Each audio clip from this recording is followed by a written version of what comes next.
সোনারগাঁয়ে বাংলাদেশ জাতীয়তাবাদী দল বিএনপির ৪৭তম প্রতিষ্ঠাবার্ষিকী উদযাপন উপলক্ষে রোববার বিকেলে একটি বর্ণাঢ্য শোভাযাত্রা ও জনসভা অনুষ্ঠিত হয়েছে। সোনারগাঁ প্রতিনিধি সজীব হোসেন জানান, শোভাযাত্রাটি মোগরাপাড়া চৌরাস্তা থেকে শুরু হয়ে প্রধান সড়ক জুড়ে হাজারো নেতাকর্মীর অংশগ্রহণে সম্পন্ন হয়। রঙিন ব্যানার, ফেস্টুন ও বিভিন্ন রাজনৈতিক স্লোগান মুখরিত করে পুরো এলাকা। সভায় সভাপতিত্ব করেন সোনারগাঁ উপজেলা বিএনপির সাবেক সভাপতি মুক্তিযোদ্ধা খন্দকার আবু জাফর।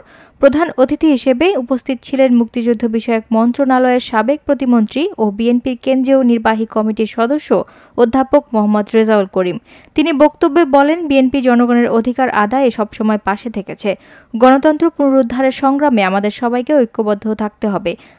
আগামীর বাংলাদেশ তারেক রহমানের নেতৃত্বে গড়ে উঠবে। ৩১ দফা বাস্তবায়ন করলে বাংলাদেশ সমৃদ্ধশালী দেশ হিসেবে বিশ্ব দরবারে প্রতিষ্ঠিত হবে। তিনি আরও বলেন, বিএনপি কখনো প্রতিহিংসার রাজনীতিতে বিশ্বাস করে না। দলের নাম ভাঙিয়ে যারা অপকর্মে জড়িত তাদের বিরুদ্ধে ব্যবস্থা নেওয়ার জন্য ভারপ্রাপ্ত চেয়ারম্যান তারেক রহমানের কাছে আহ্বান জানিয়েছেন।